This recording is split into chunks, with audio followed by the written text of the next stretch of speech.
बिस्मिल्लाहिर्रहमानिर्रहीम अस्सलाम वालेकुम students, welcome back. Dear students, आज के इस लेक्चर में हम set theory by Schaum series book chapter 7 में 7.4 थ्योरम को डिस्कस करेंगे। थ्योरम की स्टेटमेंट है, if S is an order isomorphic to T then S is equipotent to T, that is if S is similar to T और S is order isomorphic to T then cardinal number of s is equal to cardinal number of t. But the converse is not true, that is equipotent ordered sets need not be order isomorphic. इस theorem में हमने prove ये करना है कि अगर s जो है वो t के ऑर्डर आइसोमॉर्फिक हो देन s t के इक्विपोटेंट होगा या s का जो कार्डिनल नंबर है वो t के कार्डिनल नंबर के इक्वल होगा। ये हमने प्रूव करना है। अगर हम ये प्रूव कर दें कि s जो है वो इक्विपोटेंट है t के, तो हमें पता है कि अगर दो सेट इक्विपोटेंट हो तो उनका जो कार्डिनल नंबर है वो सेम होता है। सो यहाँ पे हम यही प्रूव करेंगे कि एस और टी जो हैं अगर वो ऑर्डर आइसोमॉर्फिक है देन वो इक्विपोटेंट भी हैं। और सेकंड पार्ट में हम ये प्रूव करेंगे कि इसका कन्वर्स जो है वो ट्रू नहीं है, मींस के इक्विपोटेंट ऑर्डर सेट्स जो हैं वो ज़रूरी नहीं है कि वो ऑलवेज ऑर्डर आइसोमॉर्फिक भी हों। ठीक है, इसको प्रूव करने के लिए जस्ट एक काउंटर एग्जाम्पल ही इनफ है। सो इस थ्योरम का प्रूफ देखते हैं हम। फर्स्ट पार्ट का, let S is an order isomorphic to t, that is s is similar to t or s is order isomorphic to t, then there exists a bijective mapping f from s to t which preserves the order. अगर दो set order isomorphic हों तो हमें पता है कि उनके दरमियान एक बाइजेक्टिव सिमिलैरिटी मैपिंग एग्जिस्ट करती है, या एक ऐसी मैपिंग एग्जिस्ट करती है जो कि बाइजेक्टिव होती है और ऑर्डर को भी प्रिजर्व करती है। सो यहाँ पे अगर एस और टी ऑर्डर आइसोमॉर्फिक हैं तो इनके दरमियान एक बाइजेक्टिव मैपिंग एग्जिस्ट करेगी F from S to T जो कि ऑर्डर को भी प्रिजर्व करेगी। This implies that S is equipotent to T. अब ये किस तरह से, इक्विपोटेंट सेट की डेफिनेशन थी कि दो सेट उसी वक्त इक्विपोटेंट होते हैं जब उनके दरमियान 1-to-1 कोरिस्पोंडेंस हो, मींस के उनके दरमियान एक बाइजेक्टिव मैपिंग एग्जिस्ट करे।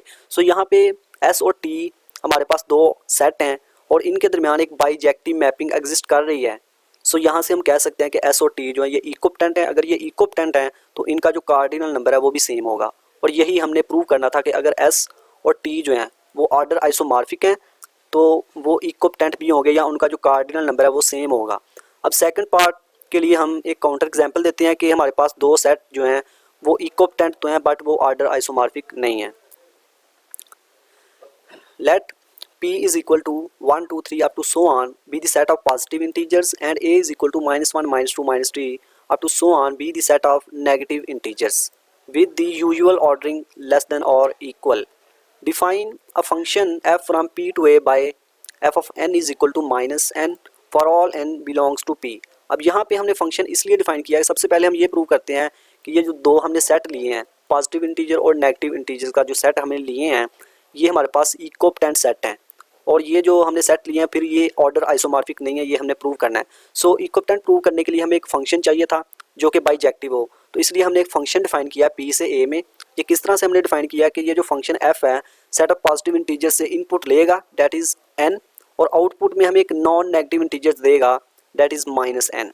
और क्लियरली ये जो फंक्शन है ये 1 1 भी है और ऑन टू भी है। अब 1 1 किस तरह से है, 1 1 प्रूव करने के लिए हम इस तरह से करते हैं कि इमेजेस को हम सेम लेते हैं, मीन्स के p में से अगर हम दो एलिमेंट लें n1 और n2 जिन पर फंक्शन की वैल्यू सेम है, मतलब उनका जो इमेजेस है वो सेम है, और हमने प्रूव ये करना होता है कि n1 और n2 एलिमेंट्स जो हैं वो भी सेम है। So by definition f of n1 ये किसके इक्वल आएगा, -n1 के, is equal to f of n2 ये इक्वल होगा -n2 के।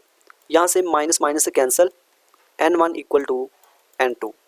सो इस तरह से ये फंक्शन जो है ये 1 1 है। और ऑन टू किस तरह से है कि सेट ऑफ नेगेटिव इंटीजर्स में से कोई भी आप एलिमेंट लें तो उसका जो प्रीइमेज है वो सेट ऑफ पॉजिटिव इंटीजर में मौजूद होगा। जिस तरह के -2 है तो -2 के लिए सेट ऑफ पॉजिटिव इंटीजर में 2 होगा जिसका इमेज -2 आएगा। इस तरह से -3 के लिए हमें 3 मिलेगा प्रीइमेज उसका। सो इस तरह से ये फंक्शन ऑन टू भी है। अगर 1 1 ऑन टू है तो ये बाइजेक्टिव है। सो हमारे पास जो ये मैपिंग थी p से a में ये बाइजेक्टिव मैपिंग है, तो इट मीन्स कि ये जो सेट है p और a ये इक्विपोटेंट है।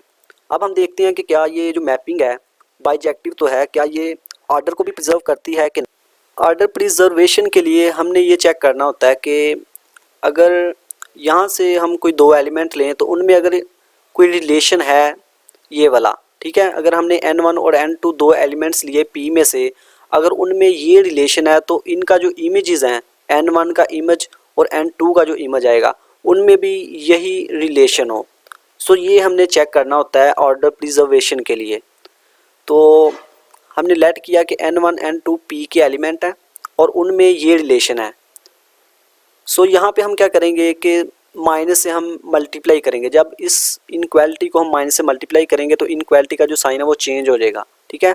So by definition minus n1 वो किसके इक्वल आएगा, f ऑफ n1 के, greater than equal to minus n2 f of n2 के इक्वल आएगा। सो यहाँ से हमने p में से दो एलिमेंट लिए जिनमें ये रिलेशन था n1 लेस देन और इक्वल टू n2। तो ऑर्डर प्रिजर्वेशन के लिए क्या होना चाहिए था कि f ऑफ n1 का जो इमेज है f ऑफ n1 वो भी प्रिसीड करना चाहिए था n2 के इमेज को, f ऑफ n2 को। बट यहाँ पे जो हमारे पास a के एलिमेंट है f ऑफ n1 और f ऑफ n2 उनमें जो रिलेशन है वो सेम नहीं है जिस तरह के p के एलिमेंट्स में है। सो यहाँ से हम कह सकते हैं कि f does not preserves the order. अगर ऑर्डर प्रिजर्व नहीं है इट मीन्स कि p जो है वो ऑर्डर आइसोमॉर्फिक नहीं है a के, ठीक है। और यही हमने प्रूव करना था कि जो हमारे पास इक्विपोटेंट सेट हैं वो ज़रूरी नहीं है कि वो ऑर्डर आइसोमॉर्फिक भी हों। उसके लिए हमने ये एक काउंटर एग्जांपल दी है। So dear students, I hope कि आपको इस लेक्चर की समझ आई होगी। अल्लाह हाफिज़।